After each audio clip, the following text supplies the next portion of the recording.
ಇನ್ನು ರಾಜ್ಯಪಾಲರ ನಡೆ ಏನಾಗುತ್ತೆ? ಸಿಎಂಗೆ ಮತ್ತೊಂದು ನೋಟಿಸ್ ರಾಜ್ಯಪಾಲರು ಕೊಡುವ ಸಾಧ್ಯತೆಗಳು ಇದೆಯಾ? ಮೂಡ ಹಗರಣ ಸಂಬಂಧ ಸಿದ್ದರಾಮಯ್ಯನವರಿಗೆ ರಾಜ್ಯಪಾಲರು ಈಗಾಗಲೇ ಒಂದು ಶೋಕಾಸ್ ನೋಟಿಸ್ ಅನ್ನು ಕೊಟ್ಟಿದ್ರು.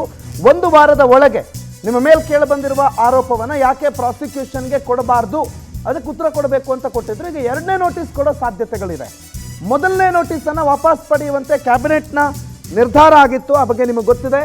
ಈ ಬಗ್ಗೆ ಗವರ್ನರ್ ತಾವರ್ಚಂದ್ ಗೆಹ್ಲೋಟ್ ಅಸಮಾಧಾನವನ್ನು ವ್ಯಕ್ತಪಡಿಸ್ತಾರೆ. ಮೊದಲ ನೋಟಿಸ್ಗೆ ಅಸಮರ್ಪಕ ಉತ್ತರ ಅಂತೇಳಿ ಆಕ್ಷೇಪವನ್ನು ಅವರು ವ್ಯಕ್ತಪಡಿಸ್ತಾರೆ. ಹಾಗಾಗಿ ಯಾವುದೇ ಕ್ಷಣದಲ್ಲೂ ಕೂಡ ಎರಡನೇ ಶೋಕಾಸ್ ನೋಟಿಸನ್ನು ಮುಖ್ಯಮಂತ್ರಿಗಳಿಗೆ ಕೊಡುವ ಸಾಧ್ಯತೆಗಳಂತೂ ಈಗ ದಟ್ಟವಾಗಿ ಕಾಣ್ತಾ ಇದೆ.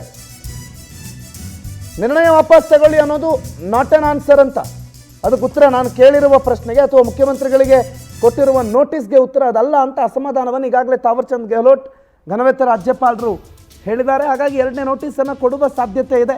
ಎರಡನೇ ನೋಟಿಸ್ ಒಂದು ವೇಳೆ ಸರ್ವ್ ಆಯಿತು ಅಂತಂದರೆ ಆಗ ಸಿದ್ದರಾಮಯ್ಯ ಇನ್ನೂ ಸ್ವಲ್ಪ ಸೀರಿಯಸ್ ಆಗಿ ಕಾನೂನು ಹೋರಾಟದ ಬಗ್ಗೆ ಚರ್ಚೆ ಮಾಡಬೇಕಾಗತ್ತೆ. ಈಗಾಗಲೇ ಆ ಚರ್ಚೆಗಳು ನಡೀತಾ ಇದೆ. ಬಟ್ ಒಂದು ವೇಳೆ ಎರಡನೇ ನೋಟಿಸ್ ಜಾರಿ ಆದರೆ ಏನು? ಪ್ರಾಸಿಕ್ಯೂಷನ್ ಕೊಡುವಾಗ 3 ಬಾರಿ ನೋಟಿಸ್ ಕೊಡಬೇಕು ಅನ್ನೋದು ನಿಯಮ. ಅಂದರೆ ಒಂದು ನೋಟಿಸ್, ಅದಕ್ಕೆ ಉತ್ತರ ಕೊಡಬೇಕು, ಅದಕ್ಕೆ ಉತ್ತರ ಬಂದಿಲ್ಲ ಅಂತಂದರೆ ಎರಡನೇ ನೋಟಿಸ್, ಅದಕ್ಕೂ ಉತ್ತರ ಬಂದಿಲ್ಲ ಅಂತಂದರೆ 3 ನೋಟಿಸ್, ಅಂದರೆ 3 ಬಾರಿ ಲೀಗಲ್ ಒಪಿನಿಯನ್ ಪಡೆದು ಮುಂದುವರಿಬೇಕು.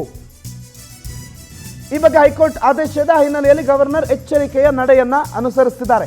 ಏಕಾಏಕಿ ಒಂದು ನೋಟಿಸ್ ಕೊಟ್ಟು ಅದಕ್ಕೆ ಉತ್ತರ ಕೊಟ್ಟಿಲ್ಲ ಅಂತೇಳಿ ಪ್ರಾಸಿಕ್ಯೂಷನ್ಗೆ ಆರ್ಡರ್ ಮಾಡೋದಕ್ಕಾಗೋದಿಲ್ಲ. 3 ನೋಟಿಸ್ ಕೊಡಬೇಕಾಗತ್ತೆ ಉತ್ತರ ಸಮರ್ಪಕವಾಗಿಲ್ಲ ಅಂತಂದರೆ. ಜುಲೈ 26ಕ್ಕೆ ಈಗಾಗಲೇ ಮೊದಲ ಶೋಕಾಸ್ ಆಗಿತ್ತು.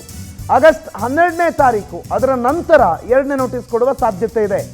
ಈಗಲೇ ನೋಟಿಸ್ ಕೊಟ್ಟರೆ ಅದು ಸಂಸತ್ನಲ್ಲೂ ವಿಪಕ್ಷಗಳ ಗದ್ದಲ ಎಬ್ಬಿಸುವ ಸಾಧ್ಯತೆ ಇದೆ. ರಾಜಭವನದ ದುರುಪಯೋಗ ಅಂತದನ್ನು ಕೇಂದ್ರದಲ್ಲಿ ಈಗಾಗಲೇ ಸಂಸತ್ ಅಧಿವೇಶನ ನಡೀತಾ ಇರೋದ್ರಿಂದ ಅಲ್ಲಿ ಪ್ರತಿಧ್ವನಿಸಿದ್ರೆ ಈ ಪ್ರಕರಣದ ವಿಚಾರ ಅಲ್ಲಿ ವಿಪಕ್ಷಗಳದನ್ನು ಒಂದು ವೇಳೆ ಪ್ರಸ್ತಾಪ ಮಾಡಿದ್ರು ಅಂತಂದರೆ ಆಗ ಸರ್ಕಾರಕ್ಕೆ ಹಿನ್ನಡೆ ಆಗುತ್ತೆ, ಕೇಂದ್ರ ಸರ್ಕಾರಕ್ಕೆ ಹಿನ್ನಡೆ ಆಗುತ್ತೆ. ಆ ಹಿನ್ನೆಲೆಯಲ್ಲಿ ರಾಜ್ಯಪಾಲರು ಕೂಡ ಸ್ವಲ್ಪ ಎಚ್ಚರಿಕೆಯ ನಡೆಯನ್ನು ತಗೊಳ್ತಿದ್ದಾರೆ. ಆಗಸ್ಟ್ 12ನೇ ತಾರೀಕಿನ ನಂತರ ಸಿಎಂಗೆ ಎರಡನೇ ಶೋಕಾಸ್ ನೋಟಿಸ್ ಕೊಡುವ ಸಾಧ್ಯತೆಗಳಿದೆ. ಅದಕ್ಕೆ ಉತ್ತರ ಕೊಟ್ಟಿಲ್ಲ ಅಂತಂದರೆ 3ನೇ ನೋಟಿಸು, ಅದಾದಮೇಲೆ ಪ್ರಾಸಿಕ್ಯೂಷನ್ಗೆ ಅನುಮತಿ ಕೊಡಬೇಕು. ಅಲ್ಲಿಗೆ ಸುಮಾರು ಟೈಮ್ ಇದೆ. ಹಾಗಾಗಿ ಕಾದು ನೋಡಬೇಕು ಏನೇನಾಗುತ್ತೆ ಅಂತ.